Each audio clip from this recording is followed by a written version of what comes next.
कहानी है गोटेगांव की। गोटेगांव में सकाराम नाम का किसान रहता था। सकाराम के पास थोड़ी ज़मीन थी और उसने एक ट्रैक्टर लेने की सोची। वह अपने रिश्तेदार के साथ पास के गांव के ज़मींदार के वहां सेकंड हैंड ट्रैक्टर देखने के लिए गया और वह ट्रैक्टर उसे पसंद आ गया। सकाराम ने वह ट्रैक्टर खरीद लिया। सकाराम दोपहर तक अपनी खेत जोतता और दोपहर के बाद दूसरों के खेतों में ट्रैक्टर चलाता।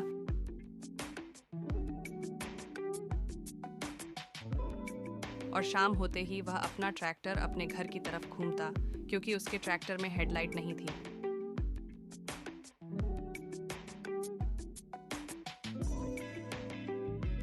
जैसे एक दिन सखाराम वह खेत में ट्रैक्टर चला रहा जाकर बोला,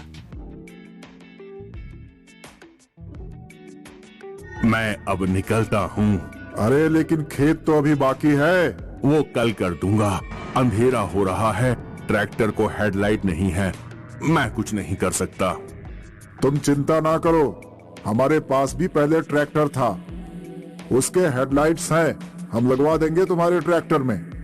बस खेत पूरा करो, कल बीज बोना है। फिर दोनों ने ट्रैक्टर में हेडलाइट लगा आई और खेत का मालिक घर चला गया। रात के करीब 8 बज रहे थे। सकाराम ट्रैक्टर की हेडलाइट की रोशनी में ट्रैक्टर चला रहा था। रात के 10 बजे काम पूरा हो गया और फिर सखाराम अपने घर जाने लगा। सकाराम इतने ही अंधेरे में जंगल के रास्ते अपने घर जा रहा था। तभी अचानक ट्रैक्टर की आवाज़ को कुछ हो गया और वह बहुत आवाज़ करने लगा और बहुत सारा कल धुआं फेंकने लगा। धुएं से सामने का रास्ता देखना भी मुश्किल था।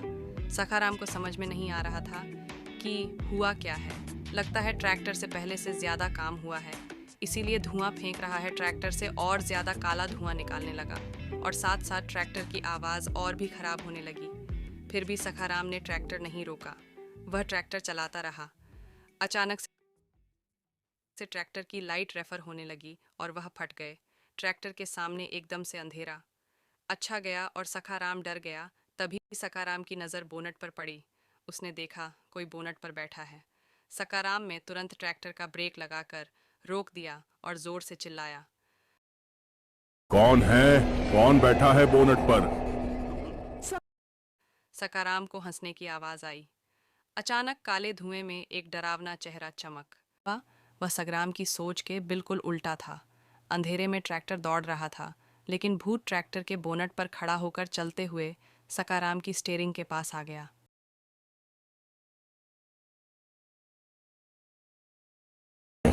कौन हो तुम? मैंने क्या बिगाड़ा है तुम्हारा? छोड़ दो मेरे ट्रैक्टर को और चले जाओ यहाँ से। तेरा नहीं, ये मेरा ट्रैक्टर है। ऐसा कहकर उसने सखाराम को उठाकर ट्रैक्टर के नीचे फेंक दिया और ट्रैक्टर लेकर चला गया। सखाराम रात भर अंधेरे में नीचे पड़ा रहा। दूसरे दिन जब सखाराम ने अपनी आंखें खोली तो वह अपने घर के अंदर था और उसकी बीवी और बच्चे उसके पास बैठे रो रहे थे। अरे कुछ नहीं हुआ मुझे। भगवान भला नहीं करेगा उस चोर का। आपसे ट्रैक्टर छीनकर आपको जख्मी करके भाग गया। आपको उसकी शक्ल याद है ना? हम पुलिस में कंप्लेंट करेंगे। नहीं, मुझे उस चोर की शक्ल याद नहीं।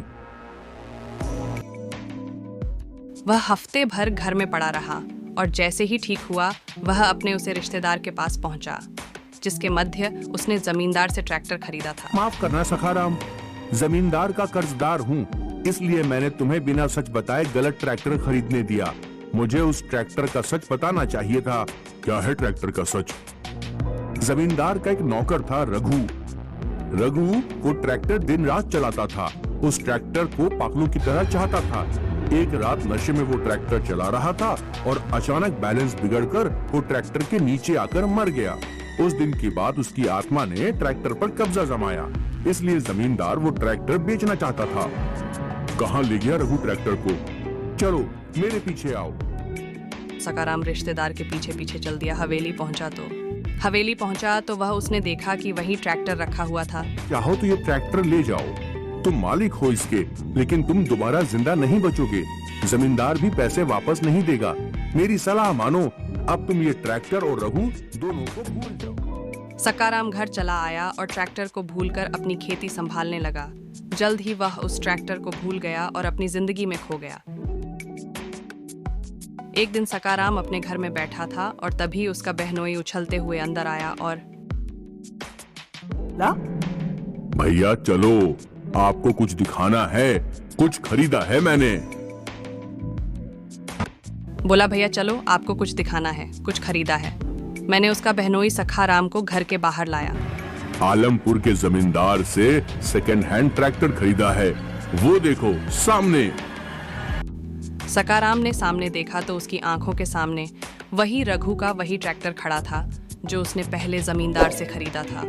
वही ट्रैक्टर देख सकाराम की आंखों के सामने अंधेरा जाने लगा और वहीं खड़ा खड़ा जमीन पर बेहोश होकर गिर गया।